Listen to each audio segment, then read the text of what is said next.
Why is the jury laughing? Zero chance of winning the game. Supposed to talk glamour to you. My grandmother's sitting home watching Jerry Springer. Lee, is there any way I could have your jacket? Welcome back to Survivor Breakfast, boys. It is good to be back in the studio. We are starting out this season of Survivor a couple episodes late. So to start us off, I want to throw it to you guys and just get a vibe of how are we feeling this season? Do we feel like it's an improvement from what we've seen in past seasons? Do we feel like it's a downgrade? What are our thoughts there? Toast, I'm going to throw it to you first. What are your thoughts so far? Well, first of all, I'm excited. I'm happy to be here, be live, a little live stream action. Yeah. That's the best part, in my opinion. But I would say from what I've seen so far, I'm very excited about this season. I think that we have some good dynamics between characters. I think we have characters that serve multiple purposes. Some are, a little bit of comedic relief, a little bit of what are they going to do next. And then we have some real gamers. I mean, people who have come out to play and are sort of in a league of their own at the moment. But I know we're going to get into all of the, the nuance and everything, but I'm excited to be back and I'm excited about this season. Absolutely. Kale, what about you? What are your thoughts? Well said. I already think we're 3 episodes in, and we've been missing our audience here and just chatting it up with you guys all together. Listen, the game's best elements are coming out to play. We have idols being played in episode 1. We have idols being found, idols being created. I mean, there's realms to this game that. I'm not going to go down this, path of being petty about the last couple seasons, but in 3 episodes, we're seeing gameplay that's been completely extinct. I mean, we have some characters to knock through. Matthew, incredible so far. Carson's been wheeling and dealing on his tribe. Now we'll get into that tribe. That tribe is crazy. And even in Danny, it's just like, there's some really, really intricate gameplay, and listen, I think there's an onus on secrecy this season. So that's up my alley. Yeah, I mean, I couldn't agree more. I'm so excited that we have some hidden idols. Finally, we've been complaining about it for a long time, and I think a lot of that is honestly due to at least my feeling is that players watching earlier seasons and being like, oh wow, okay. People cannot keep these idols hidden. So my ultimate number one goal here is keep these idols hidden. And it feels like they're really pushing for that. I mean, it's really exciting. Honestly, the birdcage advantage is working out great for the producers right now. In almost all cases, almost all cases, it's been great, basically. Well, we've had a different element on each tribe. Each one. We've had Yeah. So we got Carolyn like kind of getting it a little bit, but then kind of blundering it. And then I think she's still in the clear. Like no one knows that she has it, but she lost the ability to then kind of like throw it back on somebody else the way that Danny was able to do, because he kind of took his time, read the parchment, immediately came up with what the right thing to do was. I mean, in a way, it is sort of a production's their way of kind of hinting and being like, here, use this way. But he sussed it out very quickly, and he did it in a way, this episode that we saw, that was really brilliant and very much targeting and happy-go-lucky the whole time, and really was fun to watch the whole time. And then we had Brandon, and he definitely messed up, but we ended up getting a really great tribal out of it. I mean, even though it wasn't ideal, we saw the first time that, a majority of votes have been canceled out by an idol, which Kale has been screaming about for years at this point, sadly. Yeah, pretty much years at this point. We even had our first successful riskier vote in that, right? First time it was safe from a riskier and it was arguably the least impactful one of all time, right? But yeah, it was cool to see that they actually do have safe ones in there. I guess, before that we had no evidence that any of them were even safe. They could have all been fake. Mm-hmm. I think it's interesting too. one of the points you made in there, Toast, was, having this default fake idol is almost saying to the players from the producers, like, hey, this is the way we want you to kind of play. We want you to trick people a little bit. We want to introduce this stuff.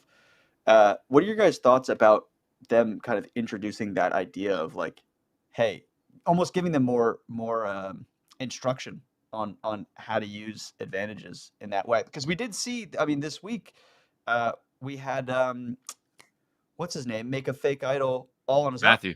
Yeah, Matthew.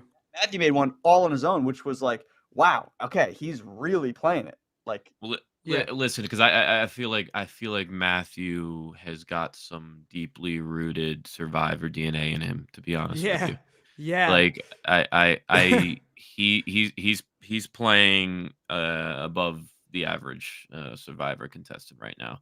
But to get back to what you're saying, like them instructing, listen. If what we've had to deal with 3 seasons, and they got to break this shit down and start it from the ground up and say, listen, this is how you do it, X, Y, Z, A, B, C, whatever. Like, I'm down for it to go that way. Have them they're introducing, again, Danny's the one who played the fake idol to the instructions, right?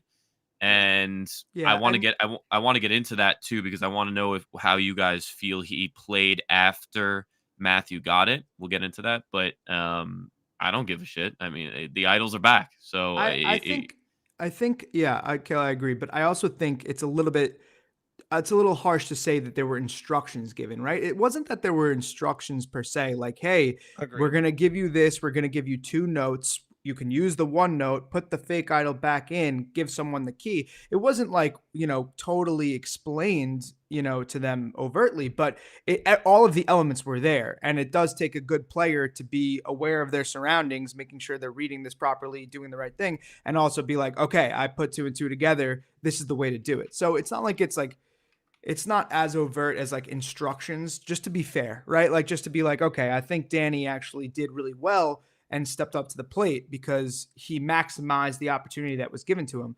And it's pretty fun. I mean, it was cool to see Maddie open it up and be like very thrilled about it. I was like, that sucks for you. Like, you're so happy right now, but you have nothing, It was perfect payoff for me, Yeah. Yeah, happy about it. I agree. I think it's too extreme to say that they were giving them instructions. They're definitely giving them a nudge, like, hey, go do some fun stuff with this. Yeah. Something I wanted to talk about with Matthew's fake idol is that he made, right? Yeah. Something that I want to talk about. It's interesting. I feel like I would be a little bit upset that the person who trusts me the most in this game just grabbed this.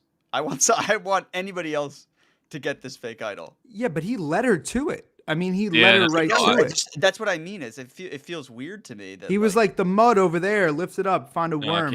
Candidly, I don't know. I'm forgetting her name already, which is brutal. I got the cast up right here. Jamie. Yeah, I know. What is it? Jamie. Yeah, I knew it was a J. Yeah. I don't think he's got love for anybody in particular. To be honest with you, right now, I think he's just trying to. Yeah. I agree with you. I still don't think, like, if this one person's like, I'm your ride or die, like, we're tight. I'm like, okay, well, I don't know. Cause then you get yourself into a situation where, like, you may have to tell them at some point. If you're in a scenario where you need their vote in a certain way and they're like, oh, well, I'll just play this idol for so-and-so, or I'll play this idol for myself and it'll fix it. I get what you're saying. By the way, it's not real. No. I get what you're saying, because it can't be mixed into the fold of gameplay if they're ride or die in an alliance. Because she's acting on false information that directly could work with this person. Yeah, exactly. I don't know. Listen, she's also a wild card too. She was the one who played the shot in the dark on night 1, which set off the chain of events. Dude, I don't think she's built for this game. I think that. I mean. Yeah, I listen. I think she's brilliantly casted. We'll talk about the cast. It's fun to watch. Fun to watch. I think the point here is that Matthew is ready to throw anybody to the wolves. He's pushing people into the fire on his way. It could be the person. I think I think he's bouncing on the line of entering, being able to enter villain territory potentially. Yeah, which is great. know? But you know Yeah. what's crazy about that flashback is that, yeah, we're totally focusing on this fake idol, but we're totally glossing over, just like the episode did, that he actually found a real idol. Yes. You know? Yeah. Well, no, So- no, and that he's cognizant of it, which is also, it was in line with Danny hunting hard, and the rest of the tribe is like, you know what yeah, I'm saying? It's love like, it. Yeah. Matthew's got the instincts, right? Yeah. I And went I- No, on that. but it's You know nice my because favorite- that's sorry, I was just gonna say that idol is totally secret. It's brand new. It has nothing to do with the bird cage. It's a totally distinct idol. Now, is it the case that it's there because Brandon played an idol and maybe these other two tribe camps don't have that? I don't know, but it really does benefit Matthew here that there was this whole distraction about the bird cage. He's already days past the bird cage. Bird cage's been there, done He's that. over it. He's done. back to, getting his hands dirty in the forest, in the woods, finding idols. And then Yeah. we don't even Yeah. it's not even a big deal. He already made a fake idol. It's great. It's I agree. I mean, I think it speaks volumes to the way he's thinking about the game too, because it's like you get an idol and like you're so excited to get an idol, and he almost didn't even think about it for a second. He was just like, okay, what else can this idol do? for Yeah, me?" exactly. 'Cause we've Yes. seen in these past couple seasons where like, idols, a lot of these idols were useless the last 3 seasons. You know what I mean? And so he's saying, okay, well, even if this hidden idol becomes useless to me, how else can I get benefit from it? Yeah. Oh, fake idol. Use the note. Great. I think it's great. I think I want to transition the conversation a little bit back towards Danny though as well, because I know Yeah. that he is following more of the letter, going to the birdcage and leaving the fake idol there and doing like that. Obviously, he has a great setup for himself to do that. I think his gameplay has been great too. I mean, I Amazing. loved that move. I loved him putting it back in the thing and then being like, "Hey guys, you got to put your hand in every single one of these." Like really trying to get them Yeah. to Yeah. find that fake idol. So funny. It's horrible. He had to coach them on it, and it's like it's crazy. But he is another person who's running laps around his tribe. I mean, Yeah. a lot of them are asleep at the wheel. He does have this beautiful built-in distraction of the Franny and Maddie situation where they're just like they're like neon lights in the dark. Like Yeah. they're completely targeted and everybody is on the same page that like this is a problem, but he's obviously boosting that up as a threat, kind of like making it out to be more than it is, and then also using that as a distraction to literally just run laps around everybody. He has time somehow to go to and from the birdcage, never be seen, hide a key in a place, draw somebody to that place, have them pick it up, know exactly where his fake idol is, right? So Yeah. it's like it's not even that he just like threw the key. It's like he targeted the key. He targeted the person to get Yeah. the person he wanted to get the key. So now he knows all of the elements here. I mean, it's great. Yeah.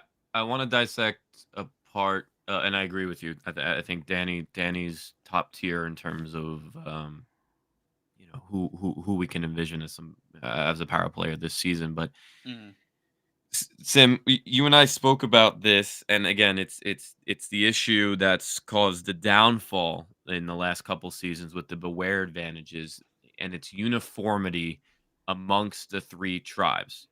And Mhm. because there's missing information in the early, because no one else really can communicate with what's going on the other tribes, but when there's an exact same situation Yeah. going on Yeah. the other 2 tribes, now do we get to the merge? Yeah. It's People always the start- merge. People Yeah. start talking and saying, "Listen, did you open up the bird cage and there was someone had a fake idol in it?" Like people can start asking the right questions. I Yeah. feel like, and this stuff How can be many notes uncovered. were in the Ah, bird cage when you yeah. opened it? Absolutely. And Toz and I were talking about this in the episode. I think with the fake idols, if you get somebody to get it, you got to make a play on that fake idol somehow pre-merge, because after that it's I think you're out of luck. I will So sorry. Off of that point, you're saying, and listen, in this element of Survivor, or this phase of Survivor, where we're still trying to figure out what the meta is, if you can make a play, like you're just saying that you should pre-merge, is that a resume build booster that can kill you? Can it be a little more subtle? Can it be especially if you still have the real idol, I don't think you need I, to. I think you can do that in a sneaky way, because like people don't need to know that you were the one who gave the fake idol in order to like no. I understand. They don't need to know help the that until the situation end. towards Yeah, getting yeah, into yeah. play. Yeah, I don't know. I think it could potentially be a resume booster, and it could potentially be a game killer too. It might, I think it really just depends. It's too situational, I think, to really say. It depends on the execution. It really does. Oh, let me dial it back. So Brandon, week 1, do Uh-huh. you view? I mean, it's again, a lot of this game's gonna be how you spin it at the end. No. You don't view it as a resume booster? No, it's not that it's not. It's not even that it's not even that it's not a resume booster. It's that the people that he's going to be in this scenario that you're saying he has a resume that he's touting to the jury. They don't care about what happened back then. They don't really care. It's Yeah. I sad. understand. It's just they don't really care. I also just don't think it's enough. Like I don't know. No. No, Of course, it's not enough. This Not is a full picture. Yeah, It's just yeah. is it something that he can tout and be like, "Oh, I did this at our first tribal." And I think he can say that. I think what he did was awesome, but I don't know if it really is going to strike a chord with the jury, because they're very much looking at what happens from the merge on at this point, I feel like. And a lot more in the recent seasons than I think than it has been. in The past. recency bias is a lot stronger, I think, with these shorter seasons, and so The reason I bring this up is that last season we have 3 people that are struggling to point to anything, like in the entirety of the game. Yeah. They're struggling to point to Yeah. anything. So if this is still the same meta that we're going to envision, is that power players get knocked off at 7-6, 5-4, or something of that nature, and you can say I have something I can point to in the early merge. I mean, that's just what I'm saying. It really just depends on what you end at what you come to that finale with. I mean, Gabler's main thing was that he was in the merge. the alliance, but it was that he got rid of Ellie early in the merge. So Exactly. he got rid of Ellie when Ellie didn't have a vote to vote for against him at the end, and he hurt nobody else on that jury when he did it. And it's a move that everyone saw, and it's not that much. I mean, it really isn't that much of a move, but it was this highlighting winning move. And of course, being friendly and being well liked by his, fellow tribe mates. But yeah, I don't know if it really holds weight in the end. I mean, it was awesome to watch. That's all I care about in the pre-merge. I want the people who are good at the game and the people who are clever and want to bring new things to the game and help it evolve. I want those people to make it through. And I'm happy Brandon made it through that, Yeah. I mean, I think Maddie might have been a big threat in the grand scheme of things. I thought Maddie could have been a good character. I think she outplayed herself there, to be honest with you. I think Helen was going to be a big threat. I thought Helen was, at least analytical. For sure. Yeah, but Carson outplayed her. So I don't know if you want to take a deep dive on some of our favorite players here, because I like Carson. I don't. Where you guys head on that? This one thing before we get into the characters a little bit. One more thing I wanted to talk about with Danny that I wanted to get your guys' view on was, what were your guys' thoughts on him confronting Maddie? I loved it. I loved feel it. Though to me, it feels a little bit more strategic to not. Wait, Brandon or Danny? Danny. When Danny went up to Josh and Maddie with a Y, not Maddie that not Maddie. No, not Maddie with the 2 D's. There's a Matthew, there's a Maddie, and there's a Maddie. Yeah, it's no. Oh, yes. Shoot, okay, it's insane. Right. When Danny confronted Maddie in front of Josh about him getting the idol, the fake idol, what are your? To me, I don't want to. I want to spread that around, but not let Maddie know that I want him to think that it's a hidden idol. I mean, the thing is that it was so confident and so great. He just walked right up to me. He's like, yeah. I love you, bro. Like, No, just it was letting you great know. to watch. I just feel like it could have been a better strategic play. Just to let it marinate a little. Well, hold on. So, so if he doesn't say anything to Josh, because that's what it was. It was those 3, right? Sitting in a circle. Yeah. If he doesn't say anything to Josh, you're saying that Maddie does he in his head think that he then goes and tells Fran? He tells Franny immediately, and So, then but Danny envisions that as well, right? Probably. Yeah, he would. I that's the automatic assumption I think for Danny. Yeah, so I even think Maddie that's better can't to what you're wait to go talking to about. Franny. I think that's even Yeah. better for what you're talking about because then you have two people that are deceived. That On are their own. yeah. Yeah. You've doubled your output on Yeah. Yeah. treachery. Like Yeah, great. I think either way, he's just like so happy with himself. He's like, yeah, dude, I saw you do it.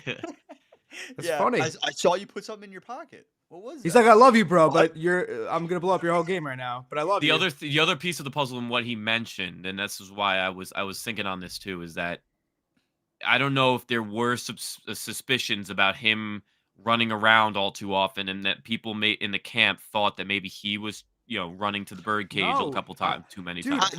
the thing is I mean, that he- sorry, you want to go? You go. No, I was gonna say I think, regardless of whether he thought that, he just wants to get the spotlight off of him.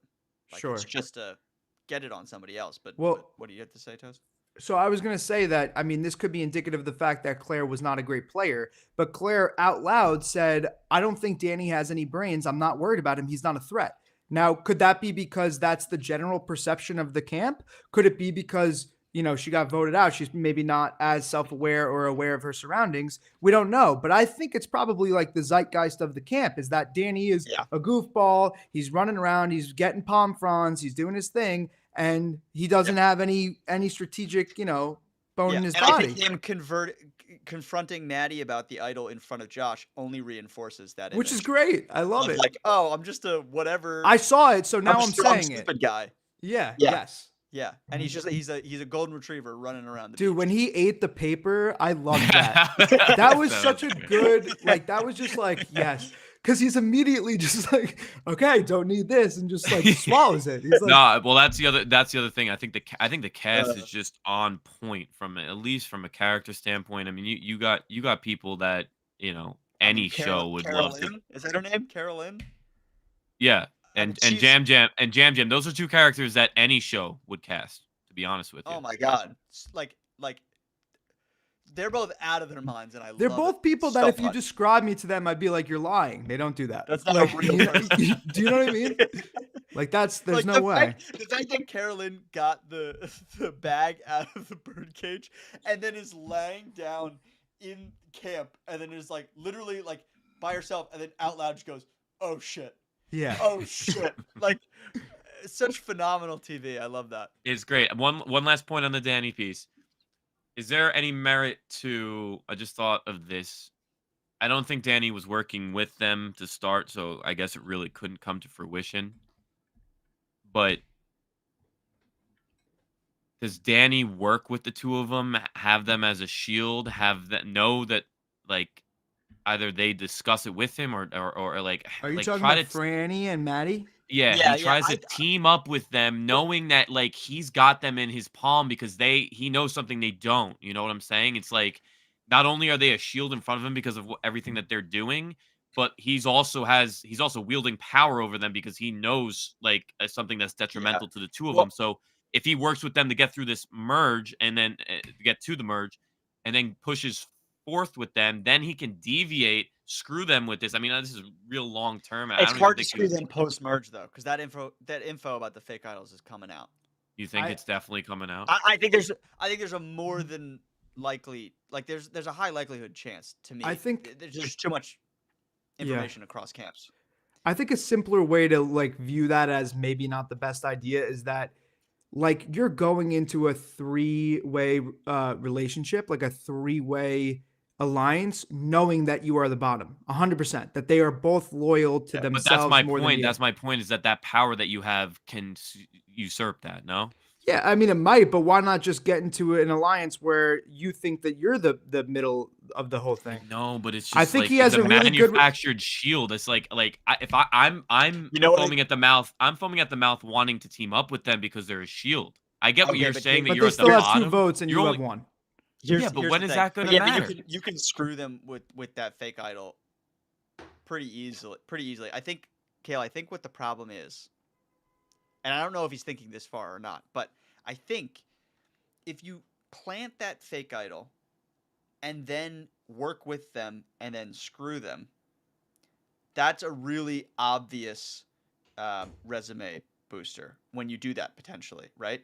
where that could really put a big target on your back. Whereas I think if you plant that fake idol and then you're kind of off doing other stuff and it's not as clear that you directly screwed them when they use that fake idol, because I think if you are working with them and you use that fake idol, it has to be a little bit more direct. Like it'll be a little bit more clear that like you purposely were, getting them to try. Yeah, to I mean, I play think it. there's a number of factors that will determine. I think this is a little bit more hidden of a way to screw them with a fake idol and still be able to claim that on your resume. at the end I'm of not the day. even dealing with them. I have a good relationship with Heidi. I have a good relationship with Josh. Josh is already being viewed as a Yeah, but bigger you wouldn't target want than to me. use that. And You wouldn't want to no, use that. but I'm just saying all of the things that you're trying to get through with those two, he already has. He has a loyalty in Heidi, and he has Josh, who is a bigger target than him, evidence based by what happened today. It's insane. It's insane Well- that Franny didn't even cross her mind Yeah. to mention Danny. She went straight for Josh.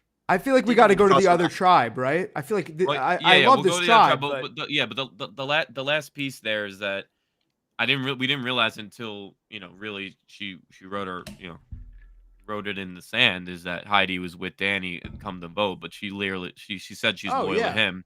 yes. Josh was wavering in the few confessionals that he had. He said he wanted to work with Maddie and Franny. So Yeah, Josh Um, was not the subject in any way here. He was the I understand that, but from your last point of what you're just saying there, it's just that like I don't know if he's got a bona fide two. I think he's definitely got Heidi. I don't know if he definitely has Josh, but again, Okay, well- it's all a perfect world because I actually think he's really just looking at this short term. fine no anyways, matter he's what. not even Yeah. looking at it. So. yeah.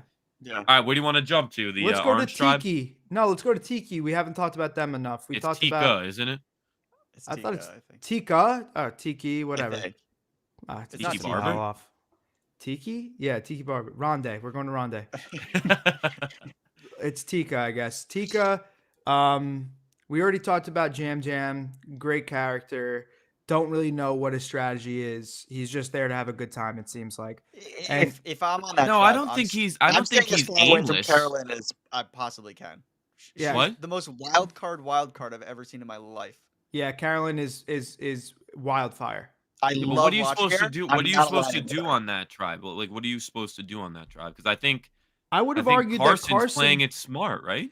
I feel like Carson made the decision to get rid of Helen, if you'd remember, based on a false read that he had about Helen when she was pretending like he thought she was like very Yeah, with like the bird cage. with the bird cage, and then that Yeah. like was the like sort of like first little stone that turned into this like rock slide that where was he like, where he distrusted her. where he Yeah. distrusted her. But now I think he's sort of like locked his card onto this Carolyn racehorse, and it's crazy. I mean, she could buck him off at any point, Kale.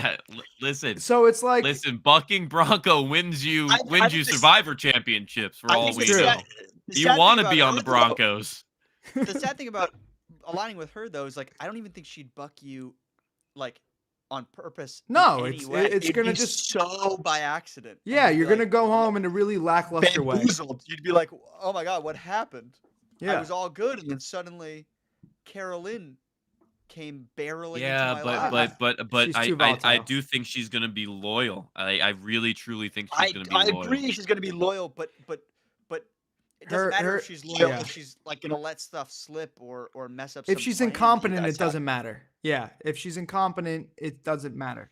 As far as Okay, as far so as I keeping understand what you're. secrets and I moving forward. Well, she already did that for one vote, though. She did that for one vote. I mean, you remember Nora, right? Like Nora was not really easy to tame in the sense of like, hey, what like do this thing. You know what I mean? Like, hey, we need you, we're depending on you, and then she kind of blows everything up. She blows up Dean's spot. I feel like Carolyn is the same kind of thing. Yeah, yeah. I think we got an interesting comment here though from YouTube. Survivor for Life is asking why would she Survivor be for so Lifer, loyal? how are you? Yeah, good to see you here. Great to talk to you. Why would she be so loyal though? I mean, from my perspective, she's so loyal to Jam Jam because I think she knows that she's kind of maybe hard to get along with. She's a little awkward, and Jam Jam has really come to her and been like, I really like hanging out with you. I really like aligning with you. I really like working with you. And I think being that open and that excited to work with her, I think is going to keep her for the rest of the game. Here's the bigger thing for me. She has a son that seems to be seemingly close in age to Carson. There is a connection there. There's a Malcolm Denise situation that Carson could potentially utilize here, and she was very, very paranoid in that vote that they went to. Yeah, but and I and, would. and go ahead. Sorry. No, I was just gonna say, like, the Malcolm and Denise. Obviously, Denise was very much level-headed and won the game. Like, you have Dawn and Cochran. Dawn was very much influential in how that game went. I don't know if you can be like, "Ooh, Carolyn, I'm sticking with" in that way. I don't know if Well, you don't have many choices here other So than do you you're saying. well, Kale, do you think that Carolyn is going to get swooped by Carson from Jam Jam? You think she's not going to be loyal to the end? with- with Jam Jam here? I thoroughly believe that Carolyn's going to end up being way closer with Carson. Wow, okay. All right. So you think she's I gonna think flip. Carson signed her up for life with voting for her. Yeah. Okay, that's fair. All And right. maybe Simi, there's a little bit of what you're saying too, where she's like smart enough to know that like lightning might not strike twice here. Like, I made a good relationship here. I don't necessarily have Yeah. like good feelings about the other people, and I really don't think that they have good feelings about me. I'm stuck where I am, and I'll be loyal that way. Maybe. Yeah. I don't know. Yeah, I guess I get the feeling that like she even said, I think in a confessional in a previous episode, like, hey, I know I'm hard to get along with sometimes. I know I can be a lot kind of thing. And so Yeah. I get the vibe that like She's aware. She's aware of that. she's excited about Jam Jam, and I think he got there first. But I don't doubt, Kale, that Carson is going to be able to at least get some of that market share. And what from about Sarah? Carolyn. Where we think Sarah's at in this? I got not much on her right now. I mean, I think she was. Yeah. I think she was perceptive in saying, listen, I don't, I don't trust any of these hooligans here, but at the same time, I don't, hold any bad blood, and she definitely was still a bit bitter, and why can't you? I mean, you have to be, because Yeah. you got She blindsided. knows she's That's in all such a the bad same. position now. Yeah, exactly. But I think she can climb up. And listen, anybody else in the chat, keep popping in questions. We'll love to dive in here. I will. But Sarah's a I- non-entity right now. You're saying? to me, no, I wouldn't say that. If we're putting, her on a scale of 10, her threat level, I mean, I think it's still a 3. It's not a 0. She's such a hill to climb here though, because Yeah, I was gonna say if in they order lose to- one, they lose one, you need a scenario where you can break up Jam Jam and Carolyn in order for anything to really work in your favor. Yeah, for anything to materialize, you need I that to agree. be broken up. and even no, I'm with then, I'm with you. even then, we know as an audience that Carolyn has an idol that nobody knows about too. So even then, it might still not work. Whatever you plan, depending on what side you go. All right, with so on the show. so from the standpoint of building a boot list next week, you guys will probably say they're most likely to lose, even though they Yeah. won today. yeah. Yeah. And then if they lose, you're saying she's almost like a 98% goner, basically. Unless she can find some sort of idol or something, which I That don't tribe- think there is anything out there. that tribe also views Jam Jam as a physical strength. They need him to be lifting these things. They do. regardless of what his appearance may be, Yeah. they view him as somebody who's hauling for them. So I think that once the numbers dwindle like that too, and you need to make it past another 2 or 3 challenges, you don't want to get decimated. You're going to be more likely to keep your strength. All right, so what Mr. Metacorn or Toasty, Yeah. one final point on this here. In an episode where they don't go to tribal, Yeah. so it's more of a build up of a longevity character purpose. She says, listen, Carson is the strongest player here right now. It's completely definite. What's the reasoning there? Because is that long term, you think? No, I think that one thing for me that it draws attention to is the difference between Sarah correctly identifying Carson as the biggest threat on her tribe versus Claire incorrectly saying that Danny is not a threat. So it's like, I think those two things juxtaposed, Carson being wrong. I'm sorry, I'm distracted by this. I'm looking at this now. Yeah. don't Well, think we got another question here from Survivor for Lifer. You don't think Jam Jam will be next on the chopping block? For me, I don't think there's any chance. He has such a good relationship with Carolyn on a 4-person tribe, and we already know that Carson wants to work with them too. I think it's really tough Well, that's for- why I posed. That's why I posed the question, because is there any realm? I think he's actually last on the chopping block to Survivor for Life. Or I think he's in the best seat from the power standpoint of what you just talked about. And if this narrative is now going to try to be spun by Sarah saying like, listen, Carson is wheeling and dealing here, turn your attention that way. But at the same time, I think Carolyn's going to be really, really loyal to Carson. So I think he put himself in a good spot. I think he did. I couldn't agree more. We got another question here too, and I know we're getting towards the end of our time, so I want to shift back to our tribe over here with Danny. I know we talked about him a little earlier. We got a question here from DM Rocks. Do you guys think Danny is running the Soka tribe after he's the one who told people to get rid of Claire? 100%. Yes, I think it's no doubt. And I think he's doing a really good job of keeping it low key too. Like I don't That know was that my the people point. in the tribe know that he's running the tribe, but I think he's pulling almost all of the strings in that tribe. Like everything that's been happening, he's had a hand in it at this point. That was exactly my point before that I was trying to make, and I know I got caught off in the middle there because I was distracted by these great questions. I think that Carson is well illuminated on his tribe as being someone who is maybe not trustworthy, maybe someone that's running the game. Whereas Danny is completely under the radar, where Claire actually just totally misidentified what the threat is on that tribe and said it was Josh. I don't really know much about Josh. I haven't heard much of the strategy, but from what I see from Danny is clearly the bigger threat. One, because he kind of ousted her, but two, long term, he's showing that he actually is under the radar and thinking on a high level. Yeah. Listen, if he's able to play, again, another meta corner, dive into it with me. I'll go there with you all day, every day. Franny goes.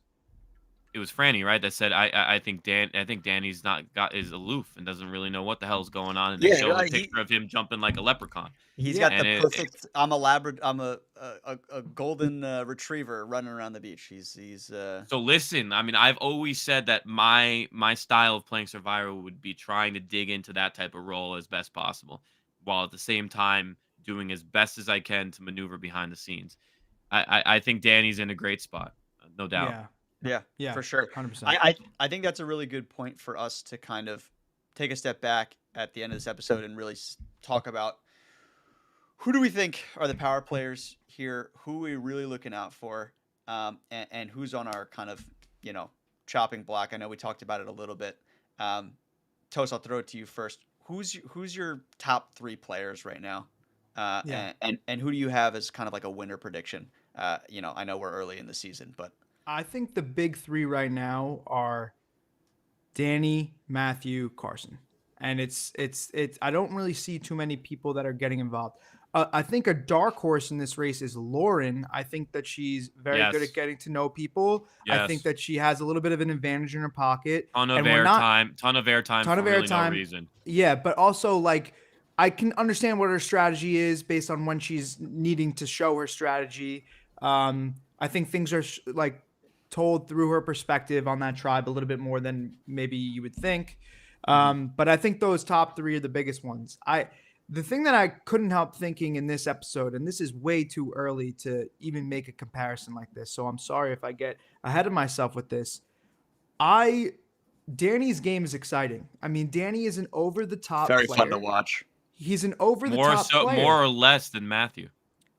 He's more over the top than Matthew. Matthew is doing a really great job and doing a lot of things and going above and beyond when it's not even called for. But it's great. Danny is doing basically the same thing while also eating parchment with clues on it and jumping around and acting crazy. That was a real sticking point for you. And so here's the thing for me. Here's the thing that I think might be a way too early comparison is that he reminds me of Tony. I think he's over the top. You think Danny does?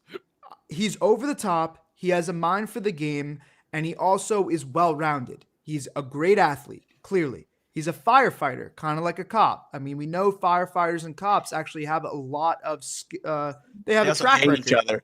Yeah. They have a track record of doing well in this game. He's young. He's he's socially integrated well. He seems like he makes friends with a pole in the middle of the street. He can make friends with anybody. He's physically fit. I already said that. And he's smart. I think he's a very well-rounded player. I think he has all of the things that you need to have to get further. And people underestimated Tony his entire time. They thought he was a buffoon. They thought, oh, Tony again. No, listen, lying. that element, He that always- element of your character being portrayed to the rest of the group is always going to play. Like Yeah. it's a little bit of a distraction from your threat level. I mean, I guess Tony in later seasons, he couldn't hide that all Of too course, well. I'm talking Yeah. about like Kagayan Tony, like jumping in the woods jumping in the water to grab the idol. Like So you're not more excited for Matthew though? well, I'll let you give your case. Yeah. Listen.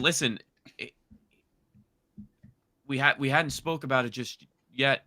This is the point that I'm going to point to where I was just thoroughly impressed because I told you guys right after the first episode when he had the wherewithal to say I need to play my shot in the dark here so that I don't create that was brilliant. I don't create a line in the sand. That was really smart.